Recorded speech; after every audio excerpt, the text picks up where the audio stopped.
英語聞き流し10分間、名作リスニング、英語テキストと MP3 ダウンロード、その他の物語は、ホームページよりご利用いただけます。88thpp.com 88thpp.com Chapter 5. Advice from a Caterpillar. The caterpillar and Alice looked at each other for some time in silence. At last the caterpillar took the hookah out of its mouth, and addressed her in a languid, sleepy voice. "Who are you?" said the caterpillar. This was not an encouraging opening for a conversation. Alice replied, rather shyly, I hardly know, sir, just at present. At least I know who I was when I got up this morning, but I think I must have been changed several times since then." "What do you mean by that?" said the caterpillar sternly. "Explain yourself." "I can't explain myself, I'm afraid, sir," said Alice, "because I'm not myself, you see." "I don't see," said the caterpillar. "I'm afraid I can't put it more clearly," Alice replied very politely, "for I can't understand it myself to begin with, and being so many different sizes in a day is very confusing." "It isn't," said the caterpillar. "Well, perhaps you haven't found it so yet," said Alice, "but when you have to turn into a chrysalis, you will someday, you know, and then after that into a butterfly, I should think you'll feel it a little queer, won't you?" "Not a bit," said the caterpillar. "Well, perhaps your feelings may be different," said Alice. "All I know is, it would feel very queer to me." "You," said the caterpillar contemptuously.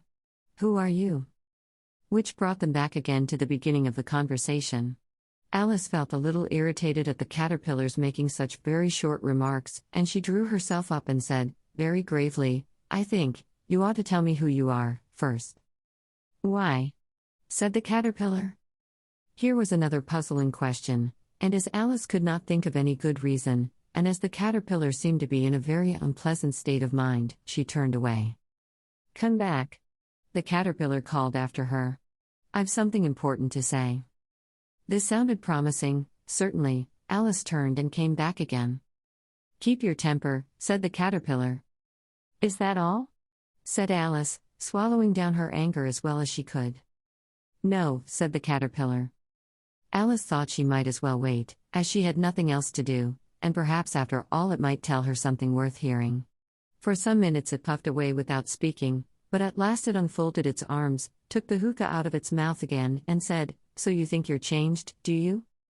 "I'm afraid I am, sir," said Alice. "I can't remember things as I used, and I don't keep the same size for 10 minutes together." "Can't remember what things?"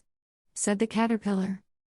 "Well, I've tried to say how doth the little busy bee, but it all came different," Alice replied in a very melancholy voice. "Repeat, you are old, Father William," said the caterpillar. Alice folded her hands, and began.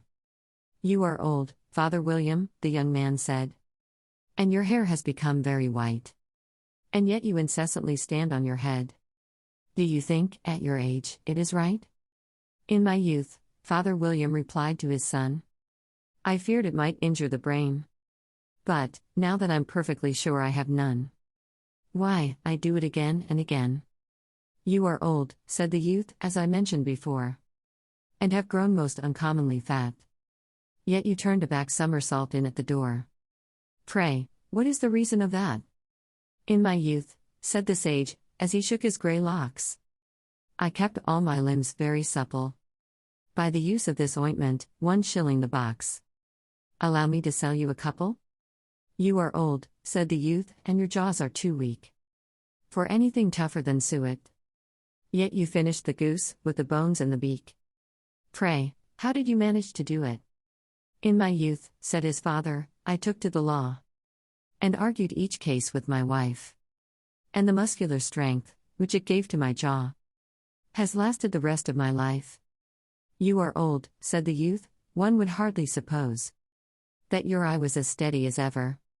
Yet you balanced an eel on the end of your nose. What made you so awfully clever?" "I have answered 3 questions, and that is enough," said his father. "Don't give yourself airs. Do you think I can listen all day to such stuff? Be off, or I'll kick you downstairs." "That is not said right," said the caterpillar.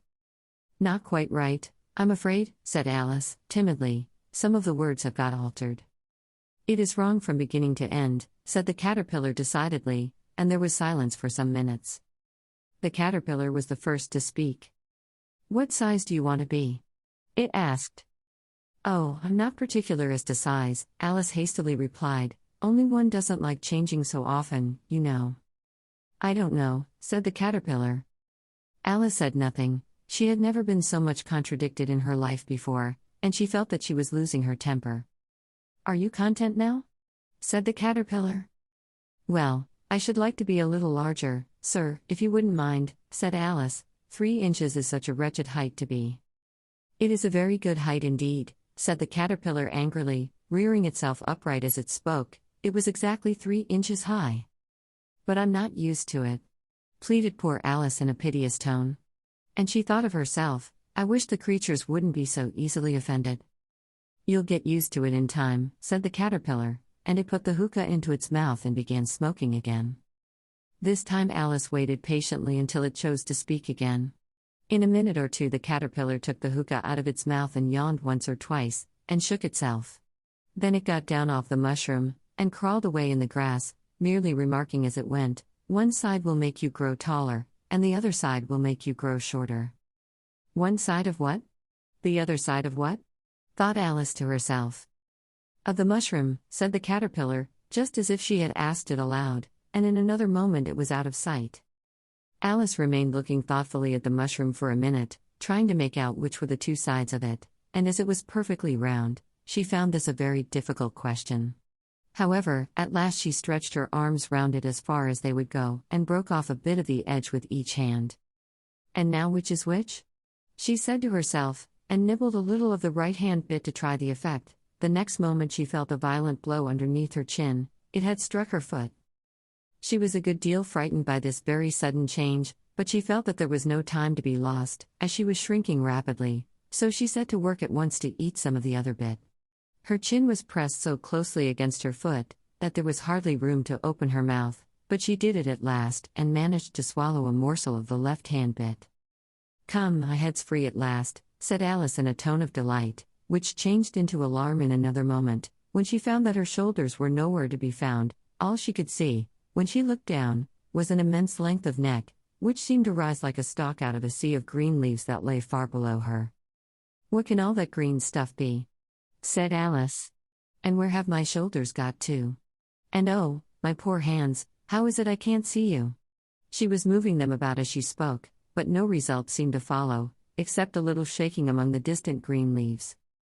As there seemed to be no chance of getting her hands up to her head, she tried to get her head down to them, and was delighted to find that her neck would bend about easily in any direction, like a serpent. She had just succeeded in curving it down into a graceful zigzag, and was going to dive in among the leaves, which she found to be nothing but the tops of the trees under which she had been wandering, when a sharp hiss made her draw back in a hurry. A large pigeon had flown into her face, and was beating her violently with its wings. Serpent! Screamed the pigeon. I'm not a serpent, said Alice indignantly. Let me alone. Serpent, I say again. Repeated the pigeon, but in a more subdued tone, and added with a kind of sob, I've tried every way, and nothing seems to suit them. I haven't the least idea what you're talking about, said Alice. I've tried the roots of trees, and I've tried banks, and I've tried hedges, the pigeon went on, without attending to her, but those serpents. There's no pleasing them. Alice was more and more puzzled, but she thought there was no use in saying anything more till the pigeon had finished. As if it wasn't trouble enough hatching the eggs, said the pigeon, but I must be on the lookout for serpents night and day. Why, I haven't had a wink of sleep these 3 weeks. I'm very sorry you've been annoyed, said Alice, who was beginning to see its meaning. And just as I'd taken the highest tree in the wood, continued the pigeon, raising its voice to a shriek, and just as I was thinking I should be free of them at last, they must needs come wriggling down from the sky. Ugh, serpent! But I'm not a serpent, I tell you, said Alice. I'm a. Well, what are you? Said the pigeon. I can see you're trying to invent something. I'm a little girl, said Alice, rather doubtfully, as she remembered the number of changes she had gone through that day. A likely story indeed, said the pigeon in a tone of the deepest contempt. I've seen a good many little girls in my time, but never one with such a neck as that. No, no. You're a serpent, and there's no use denying it. I suppose you'll be telling me next that you never tasted an egg. I have tasted eggs, certainly, said Alice, who was a very truthful child, but little girls eat eggs quite as much as serpents do, you know. I don't believe it, said the pigeon, but if they do, why then they're a kind of serpent, that's all I can say. This was such a new idea to Alice, that she was quite silent for a minute or two, which gave the pigeon the opportunity of adding, You're looking for eggs, I know that well enough, and what does it matter to me whether you're a little girl or a serpent? It matters a good deal to me, said Alice hastily, but I'm not looking for eggs, as it happens, and if I was, I shouldn't want yours, I don't like them raw. Well, be off, then, said the pigeon in a sulky tone as it settled down again into its nest. Alice crouched down among the trees as well as she could, for her neck kept getting entangled among the branches, and every now and then she had to stop and untwist it. After a while she remembered that she still held the pieces of mushroom in her hands, and she set to work very carefully, nibbling first at one and then at the other, and growing sometimes taller and sometimes shorter, until she had succeeded in bringing herself down to her usual height. It was so long since she had been anything near the right size, that it felt quite strange at first, but she got used to it in a few minutes, and began talking to herself, as usual. Come, there's half my plan done now. How puzzling all these changes are. I'm never sure what I'm going to be, from one minute to another. However, I've got back to my right size, the next thing is, to get into that beautiful garden. How is that to be done, I wonder? As she said this, she came suddenly upon an open place, with a little house in it about 4 feet high.